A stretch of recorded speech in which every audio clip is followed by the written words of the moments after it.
How's it going, ladies and gents? I hope you guys are staying safe and practicing great behaviors and practices, learning new skills while we are on lockdown and quarantining right now. My name is Chris Hicks. I want to thank you guys for having me to talk through my career journey and share some good advice that I hope you can take away and use as you continue to work your way through school and then eventually into your careers. So, a little bit about myself. I'm originally from Chicago, Illinois. I've lived in Indianapolis for about 7 years, attended the University of Illinois, where I majored in marketing and minored in Spanish. And then I was fortunate enough to go back to school and earn my master's in project management. I currently work for a company that's located in downtown Indianapolis called Kronos Incorporated. We are connected to the Arts Garden in the Circle City Mall. We're located in the PNC/Hyatt Hotel building for those that are familiar. We have about 260 employees that reside on both the 8th and ninth floors of that building. And my role as a practice manager is to manage a team of project managers and product consultants. So my team fluctuates very often. Sometimes I'll manage 4 people, and then I'll manage 15 people. It just depends on when we're onboarding new, fresh out of undergrad or college students into our program. Really enjoy living in Indianapolis. It's been a great experience for me.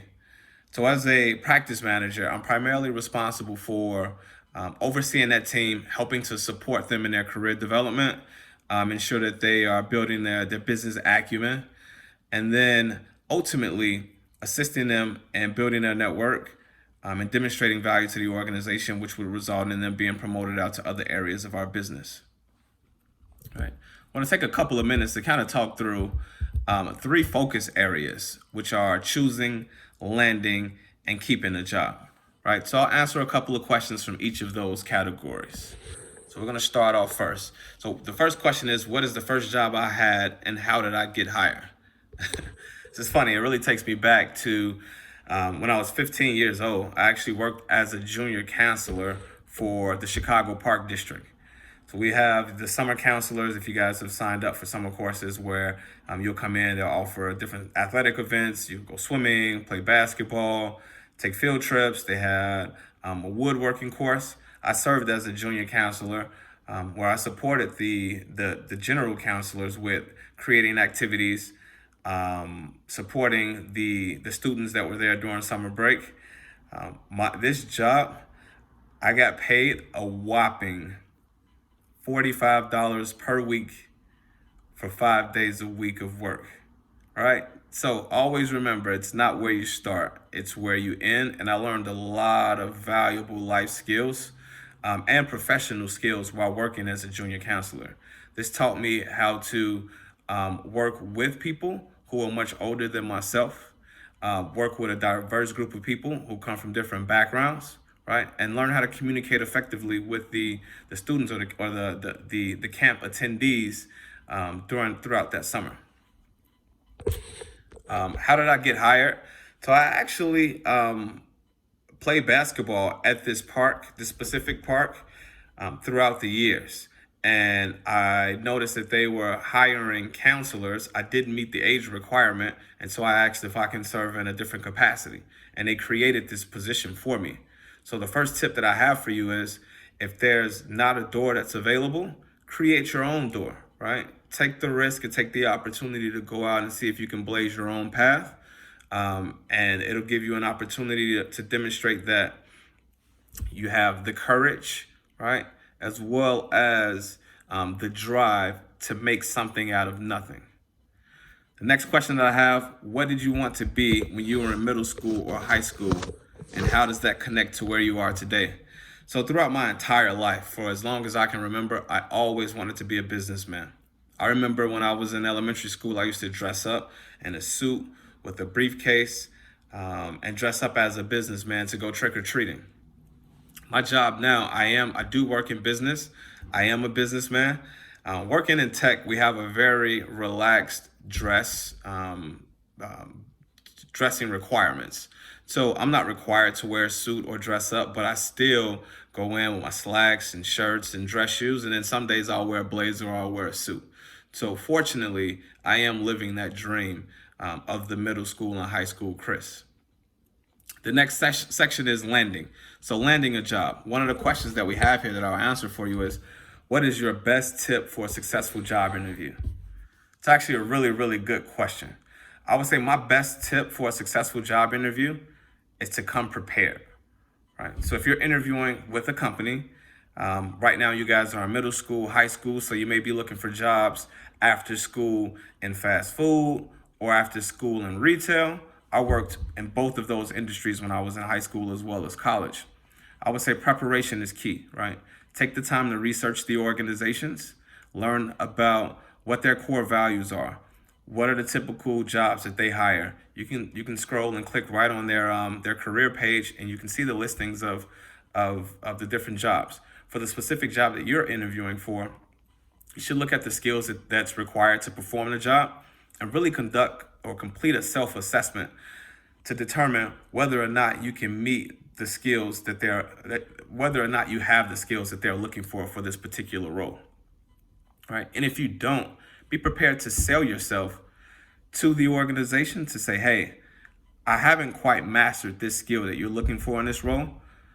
And if there are 10 skills and you mastered 9, sell yourself on the 9, and then be willing and humble enough to say, hey, I haven't mastered this skill, but this is something that I'm willing to put the work into to add to my skill set. I would say also prepare to talk about your history. What have you done, right? Tell me about a time when you have not communicated effectively.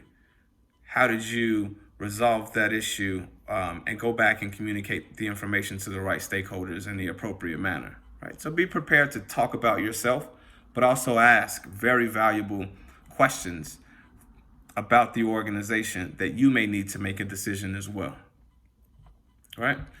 The final section is keeping. So let's talk about keeping a job.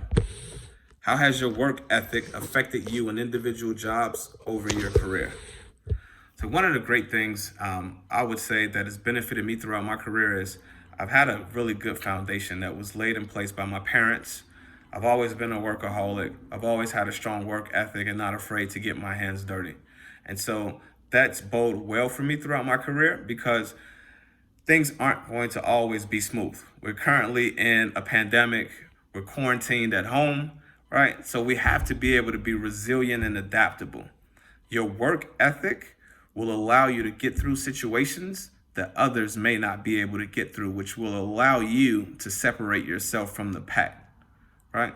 So there are going to be days where you're stressed, you're frustrated, and you're tired. But dig deep. Think about what motivates you. What do you want to accomplish in life or in that particular job? And utilize that to fuel you to get to that next step, right? And then the last question is, have I gotten a promotion or job change that taught me a valuable lesson? I would say yes. Any new promotion or job change that I've had throughout my career has taught me valuable lessons. I would say for me, the most important thing is that I will advise you is that whenever you take on a new role or you're promoted, right, be willing and open to doing things differently. What made you successful in what you're currently doing in your current stage in life may not apply and result in success in your next stage or your next job. So you have to continue to want to change who you are, continue to learn, continue to grow, and continue to develop as a person and professionally as well. Don't get stuck in the mud, continue to slash through. All right. So in conclusion, I'll leave you guys with these 3 things. Find what you're passionate in. Follow your passion, right? Give it your all. The second thing I would say is remain focused. There are a lot of distractions out here. There are a lot of different avenues that we can take.